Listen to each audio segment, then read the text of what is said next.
ವಿಚಾರ ಅಂತಂದ್ರೆ ಈಗ ಡಿ ಕೆ ಶಿವಕುಮಾರ್ ಅವರು ಕೂಡ ನಿಮ್ಗೆ ಗೊತ್ತಿರೋ ಹಾಗೆ ವಿಧಾನಸೌಧದ ಕಡೆಗೆ ಬಂದಿದ್ದಾರೆ. ವಿಧಾನಸೌಧದ ಕೊಠಡಿಯಲ್ಲಿ ಡಿ ಕೆ ಶಿವಕುಮಾರ್ ಅವರು ವಿಶೇಷ ಪೂಜೆಯನ್ನ ಸಲ್ಲಿಸ್ತಾ ಇದ್ದಾರೆ ಅನ್ನೋದು ತಿಳಿದು ಬರ್ತಾ ಇದೆ. ಆರಾಧ್ಯ ದೈವ ಅಜ್ಜಯ್ಯನ ಪೂಜೆಯನ್ನ ಮಾಡ್ತಾ ಇದ್ದಾರೆ ಡಿ ಕೆ ಶಿವಕುಮಾರ್. ಎಲ್ಲರನ್ನೂ ಹೊರಕಳಿಸಿ ಏಕಾಂಗಿಯಾಗಿ ಡಿ ಕೆ ಶಿವಕುಮಾರ್ ವಿಶೇಷ ಪೂಜೆಯನ್ನ ಮಾಡ್ತಾ ಇದ್ದಾರೆ. ಸಿಎಲ್ಪಿ ಸಭೆಗೂ ಮೊದಲು ಅಜ್ಜಯ್ಯನ ಬಳಿ ಡಿ ಕೆ ಶಿವಕುಮಾರ್ ಪ್ರಾರ್ಥನೆಯನ್ನ ಸಲ್ಲಿಸ್ತಾ ಇದ್ದಾರೆ ಅಂತ ಹೇಳಿ ತಿಳಿದು ಬರ್ತಾ ಇದೆ. ನೋಡಿ ಯಾವ ಮಟ್ಟಿಗೆ ಡಿ ಕೆ ಶಿವಕುಮಾರ್ ಅವರು ದೈವಿ ಭಕ್ತರು ಅನ್ನೋದಕ್ಕೆ ಇದು ಕೂಡ ಕೆಲವು ಉದಾಹರಣೆಗಳು. ಯಾಕಂದ್ರೆ ಅವರು ಒಳಗೆ ಹೋಗೋದು, ಮುಖ್ಯಮಂತ್ರಿ ಆಗೋದು, ಮುಖ್ಯಮಂತ್ರಿ ಕೊಠಡಿ ರಿನೋವೇಷನ್ ಮಾಡಿಸೋದು, ಅಲ್ಲಿ ಪೂಜೆ ಪುನಸ್ಕಾರ, ಇದನ್ನ ನಾವು ಬಹಳ ಸಂದರ್ಭದಲ್ಲಿ ಎಲ್ಲಾ ಸಂದರ್ಭದಲ್ಲೂ ನೋಡ್ತಾ ಇರ್ತೀವಿ.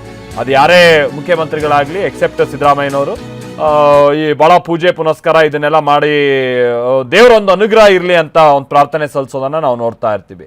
ಬಟ್ ಈಗ ವಿಷಯ ಅಂತ ಅಂದ್ರೆ ಡಿ ಕೆ ಶಿವಕುಮಾರ್ ಅವರು ಈಗ CLP ಸಭೆಗೆ ಹೋಗುವಂತ ಸಂದರ್ಭದಲ್ಲೇ ಅವ್ರ ಕೊಠಡಿಯಲ್ಲಿ ಎಲ್ಲರನ್ನೂ ಹೊರಗೆ ಕಳಿಸಿ ಅಲ್ಲಿ ಪೂಜೆ ಪುನಸ್ಕಾರ ಸಲ್ಲಿಸ್ತಾ ಇದ್ದಾರೆ ಅಂತೇಳಿ ತಿಳಿದು ಬರ್ತಾ ಇದೆ. ಅಂದ್ರೆ ಕೊನೆಯ ಹಂತದ ತನಕನೂ ಕೂಡ ದೈವ ಬಲ ಬೇಕು ಅನ್ನುವಂಥದ್ದು.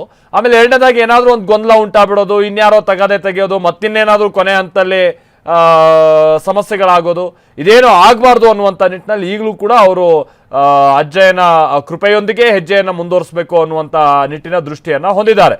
ಈ ಕಾರಣಕ್ಕಾಗಿನೇ ನಾವು ನೋಡ್ತಾ ಇದ್ವಿ ಅವರು ವಿಧಾನಸೌಧದ ಕೊಠಡಿಯಲ್ಲೂ ಕೂಡ ಪೂಜೆ ಪುನಸ್ಕಾರವನ್ನ ಸಲ್ಲಿಸ್ತಾ ಇದ್ದಾರೆ. ಆಮೇಲೆ ತಮ್ಮ ಜೊತೆಗೆ ಬಹಳ ಮಂದಿ ಎಲ್ಲ ಇದ್ರಲ್ಲ, ಅವ್ರನ್ನೆಲ್ಲ ಹೊರ ಕಳಿಸಿದ್ರು ಅಂತೇಳಿ ತಿಳಿದು ಬರ್ತಾ ಇದೆ. ಪ್ರಮೋದ್ ನಮ್ಗೆ ಇದಕ್ಕೆ ಸಂಬಂಧಪಟ್ಟಂಗೆ ಡೀಟೇಲ್ಸ್ ಅನ್ನ ಕೊಡ್ತಾರೆ. ಪ್ರಮೋದ್, ಒಂದ್ ಕಡೆ CLP ಸಭೆಗೆ ಸಂಬಂಧಪಟ್ಟಾಗಿನ ಎಲ್ಲ ವ್ಯವಸ್ಥೆಗಳಾಗ್ತಾ ಇದೆ, ಇನ್ನು ಕೆಲವೇ ಕ್ಷಣಗಳಲ್ಲಿ ಆರಂಭ ಆಗ್ಬೋದು.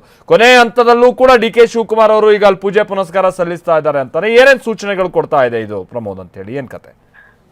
ಮಲ್ತೇಶ್, ಸಹಜವಾಗಿ ಡಿ ಕೆ ಶಿವಕುಮಾರ್ ಅವರ ರಾಜಕೀಯ ಜೀವನದಲ್ಲಿ ಅತ್ಯಂತ ಮಹತ್ವವಾದಂಥ ದಿನ, ಒಂದು ಮೈಲಿಗಲ್ಲಾಗಿರುವಂಥ ದಿನ.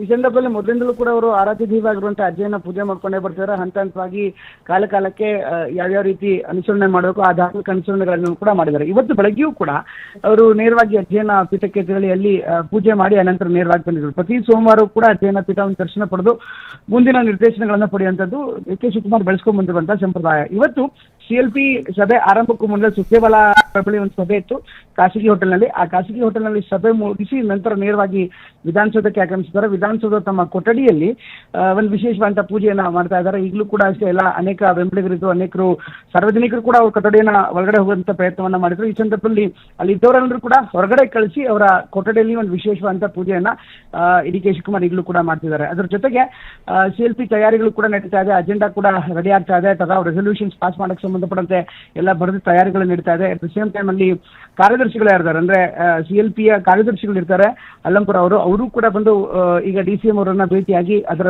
ವಿವರಣೆಯನ್ನ ನೀಡಿದ್ದಾರೆ. ಯಾವ್ಯಾವೆಲ್ಲ ಕಾರ್ಯಕ್ರಮಗಳಿರುತ್ತೆ, ಏನ್ ರೆಸಲ್ಯೂಷನ್ಸ್ ನ ಭಾಗವಾಗಿರುತ್ತೆ ಅದರ ವಿವರಣೆಯನ್ನ ಕೂಡ ನೀಡಿದ್ದಾರೆ. ಹೀಗಾಗಿ ಒಂದ್ ಕಡೆಗೆ CLPಯ ಬರೆದ ತಯಾರಿ ನಡೀತಾ ಇದೆ, ಇನ್ನೊಂದ್ ಕಡೆಗೆ ಡಿ ಕೆ ಶಿವಕುಮಾರ್ ಈಗ ತಮ್ಮ ದೈವವನ್ನ ಕೊನೆ ಹಂತದಲ್ಲೂ ಕೂಡ ಪ್ರಾರ್ಥನೆ ಮಾಡೋದ್ರಲ್ಲಿ ತಲ್ಲೀನರಾಗಿದ್ದಾರೆ.